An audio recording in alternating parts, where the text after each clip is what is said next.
Dear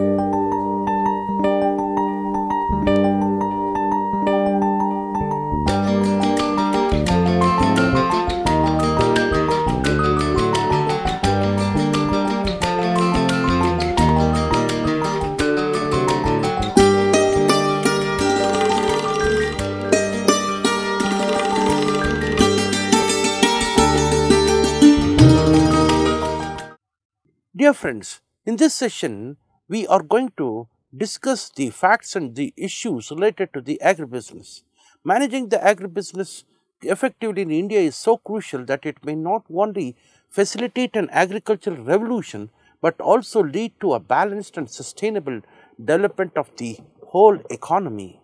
In the past few years, remarkable progress has been made in the area to link agriculture with global demands through agribusiness and value addition initiatives. The policy makers, professional entrepreneurs, business houses, scientists and researchers have already shown their excellence in handling the new challenges faced by different functional areas of agribusiness management. It is important for us to know the critical issues that may be encountered during the course of performing an agribusiness. Issues in agribusiness management. The word business was defined as buying and selling or trade or commercial work in the Oxford Dictionary. The word trade or commerce means exchange of goods as a means of livelihood or profit. In case of national accounts, agro-processing, production of agrochemicals and farm machinery and trade, that is wholesaling and retailing, are considered as parts of manufacturing industry, that is industrial or service or the tertiary sector. With the structural transformation of the economy, the share of agriculture production, that is farming, in the economy is going down, and that of processing, distribution and trade is increasing. Further, with the increase in backward and forward linkages, the distinction between agriculture and agro-industry is getting blurred. Farm production, processing and trade are getting increasingly coupled. The word supply chain is being increasingly talked of and discussed. Supply chain is a coordinated system of organizations, people, activities, information and resources involved in moving a product or service in physical or virtual form from supplier to the customer. Now, supply chain activities include transformation of raw material and components into finished products that are then delivered to the end customers. In the developed countries, agribusiness is defined as the total output arising from farm production and product processing at both pre and post farm gate levels. In developing countries like India, the agribusiness sector encompasses 4 distinct subsectors, namely agricultural inputs, agricultural production, agro-processing and marketing and trade. Now, need for agribusiness management. Where is the need for agribusiness management? Over the years, while the agriculture marketing and trade scenario has undergone tremendous changes, it has not changed enough to meet the emerging demand for such services. Some of the marketing system related limitations have been as follows. What are the limitations? The market is already large and is continuously expanding. The farmers' market linkages, both backward and forward linkages, have also increased manifold, but the marketing system has not kept in pace with it. Private trade, which handles around 80% of the marketed surplus, increased demand for value-added services and geographic expansion of markets requires lengthening of the marketing channel, but this has been hampered by lack of rural infrastructure. Direct marketing by farmers to consumers remains negligible in 85% of the 27,294 rural periodic markets where small and marginal farmers come in contact with the formal economy. Facilities for efficient trade are still almost absent. For facilitating trade at the primary market level, nearly 7,161 market yards or sub-yards have been constructed, but they have become inadequate, ill-equipped and mismanaged. Food processing industry has a high multiplier effect and employment potential. But in India, the value addition to food production has been only around just 7%. Due to lack of proper handling, that is cleaning, sorting, grading and packaging, at the farm gate or the village level, about 7% of grains, 30% of fruits and vegetables and 10% of seed spices are lost before reaching the market. An estimated rupees 50,000 crore is lost annually in the marketing chain due to poorly developed marketing infrastructure and inefficient system of marketing activities. The State Agriculture Produce Markets Regulation, that is APMR Act legislation, has hampered the contract farming initiatives which otherwise can be highly beneficial to develop linkages of farmers with the markets. Farmers shifting to higher value crops face increased risks of fluctuation in yield, price and income, did not invest in marketing infrastructure due to excessive regulator framework and dominance of unorganized sector. Now, whether it is increasing the incomes of farmers, saving the national loss of farm, products along the traditional supply chain or creating more employment opportunities, sound development of agribusiness provides a new frontier by creating an environment of much needed investment in agricultural marketing and trade as such. Size of Indian agribusiness, we will see to it. The size of agribusiness can be analyzed from the following different angles. The value of agricultural products marketed at the first point of sale during 2004-2005 was rupees 5,053 billion, which included rupees 3,323 billion of crop products, rupees 1,387 billion of livestock products and rupees 343 billion of fisheries products. The value of farm inputs marketed during 2004-2005 was rupees 727 billion, which included seeds, fertilizers, pesticides, insecticides, repair and maintenance services, livestock feed, fodder, organic manure and electricity or diesel.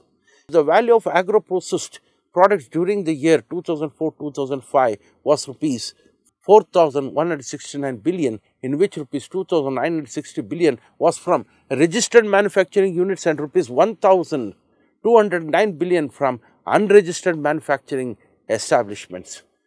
These included processed dairy products, meat and fish, fruits and vegetables, edible oils, grain milling products, beverages, tobacco and leather products. Considering all these segments, primary agricultural products, farm inputs and processed products, total value of agribusiness was arrived at rupees 9,949 billion. These apart value addition takes place during the marketing system. During 2004-2005, value addition from trade and hotels and restaurant activities, that is the gross domestic product, has been estimated as rupees 4,178 billion and rupees 416 billion respectively. If at least 20% of value addition in trade is considered on agriculture related products, that is in brackets if we can say, and 100% in hotels and restaurants, these activities are worth rupees 1,251 billion.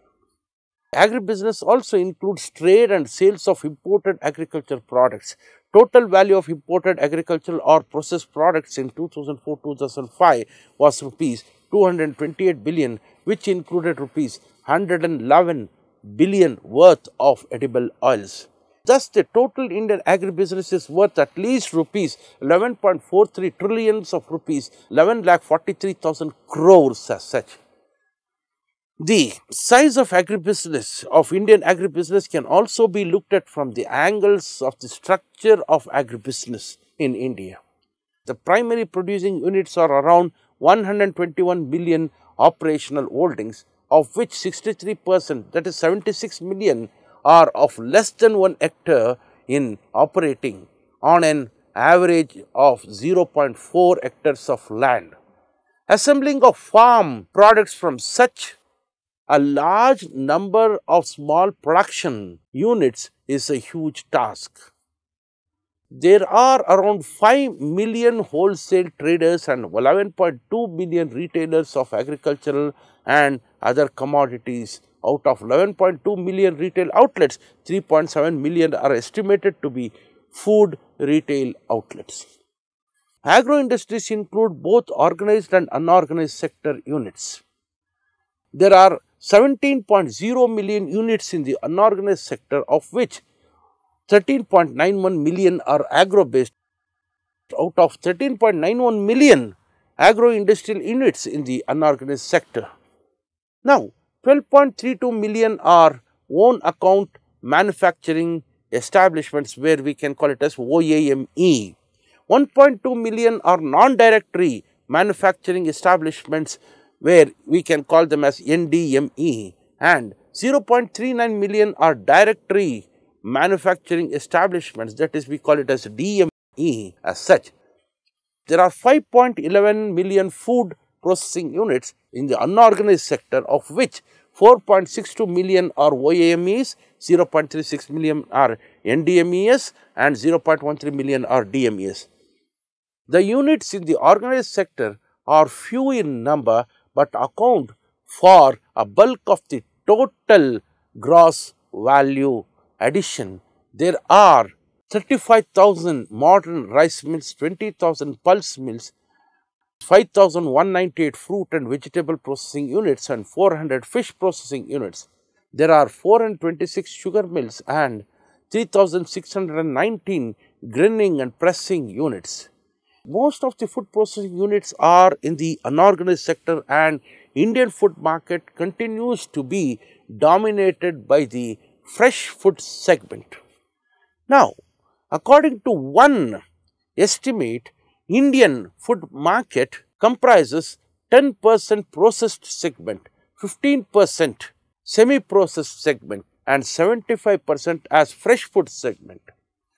Processing is reported to be around 2% in fruits and vegetables, 37% in milk, 21% in meat, 6% in poultry, and 11% in marine fish. Fruit and vegetable processing is projected to go up to 10% by 2010, taking the food processing segment to 32% of the total food market. The overall value addition in food products, which is currently 8%, is likely to increase to 35% by 2025. Emerging areas of agribusiness. As already mentioned, for improving the efficiency of the marketing system, there is a need of substantial investment in marketing infrastructure, both physical and institutional. The investment needs and opportunities for investors exist in the following broad areas of production, processing, infrastructure, trade, and others. Let's know about each of these in details. Beginning with production sector, it involves production of high yielding seeds, production of high quality planting material, including use of tissue culture, methods of micro propagation, nurseries, including hardening nurseries. Next, organic farming, production of microbial cultures and vermi compost and floriculture. Let's move to processing sector now. This involves fruit and vegetables processing, including dehydration, canning, aseptic packaging, processing of underutilized fruits, and processing for other products like grape, resin, osmo air dried fruits, fruit toffee, bleached dried ginger, and spices powders. Processing of maize for starch and feed through improved mini small mills and dry milling plants. Processing of millets for various purposes, including malt from finger millets and RTE, that is ready to eat products. Processing of sugarcane for various jaggery products like spiced jaggery, powdered jaggery, and jaggery cubes as such. Next, processing of herbal and medicinal plants, processing of dairy products, processing for poultry products including poultry dressing, and processing of livestock products and livestock wastes. Let's move to the infrastructure sector. This sector includes cold chain infrastructure including cold stores, storage and warehousing, specialized transport services, packaging infrastructure including pack houses and agri-clinics and service centers. Trade and others involves procurement through contract arrangements including contract farming, retailing, supply chain management, and capacity building including human resource development in agribusiness. Many of these activities can be taken up by small and micro enterprises, that is SMEs. The employment potential of SME sector is very high. It already employs 67 million people and has grown at a rate of 4.4% per annum during the 10th five-year plan. These apart, several companies and food chains are now sourcing agricultural products from India to feed their outlets across the world. Further, our exports in several agricultural subsectors are increasing. For example, India now is a net exporter of livestock products. During the triennium ending 2006, our exports were valued at $676 million, which included $441 million worth of bovine meat. The food miles, the distance food travels are increasing due to developments in food technology, transport technology, ICT and biotechnology. The India's food companies are also globalizing. India's food industry transnationality index had increased from 59 in 1990 to 79 in 1991 and is the highest among all the industries. Recent initiatives what they have taken. For the promotion of agribusiness, several initiatives have been taken during the past 5 years which have created a favorable environment for the growth of agribusiness in India. Several marketing related restrictions have been withdrawn or it has been replaced. Amendments in State Agriculture Produce Markets Regulation Acts are being made to facilitate setting up of private markets, direct purchases of farmers' produce and contract farming arrangements. Several monetary concessions have been announced by the central and state governments. These include 100% excise exemption for 10 years, 100% income tax exemption for 5 years, later withdrawal in phases, and capital investment subsidy of 15% up to rupees 30 lakhs as such. Keeping in view the growing importance of agri-exports in improving farmers' incomes, government has set up several agri-export zones, AEZs, what we generally call it as. Further, to help exporters in meeting phytosanitary requirements, several initiatives have been put in place. Regulatory authorities at the state level have been notified. The quality standards have been harmonized and publicized and requirements of necessary documents have been specified. Every exporter is required to obtain an IEC, that is Import-Export Code, from the Director General of Foreign Trade and then get registered with the APEDA. Those who plans to export some products can either register themselves or contact registered export houses, whose names and details are available on websites of APEDA and Indian Trade Promotion Organization. While Indian companies are increasingly entering the retail business, foreign direct investment, that is FDI, in retail is not allowed. It is allowed in franchising and commission agent services. It is also allowed in wholesale business with case by case approval from the Reserve Bank of India. However, foreign retailers can operate in India through joint ventures where Indian partner is an export house. Franchising, local manufacturing, sourcing from small scale sector, example McDonald's, and through cash and carry operations, example Metro in Bangalore. Considering that traditional supply chain is fragmented, there is presence of a large number of intermediaries and the existing market yards are dominated by the association of few traders. The growth of organized retail through India's corporate sector of FDI provides several advantages.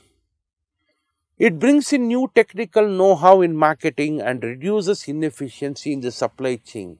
It improves quality of services to the consumers and creates employment for the youth. It also helps in achieving international quality standards and thus boost exports, leading to increase in farmers' incomes. The concerns here is the major concern, the issues that are emerging relate to the need for change in the paradigm of functioning of the agricultural systems. What is needed is improvement in the existing marketing system that reduces costs by saving the losses in the marketing chain, increasing the competition, thereby reducing undue profits of some intermediaries and creating the additional employment opportunities in the agricultural marketing system.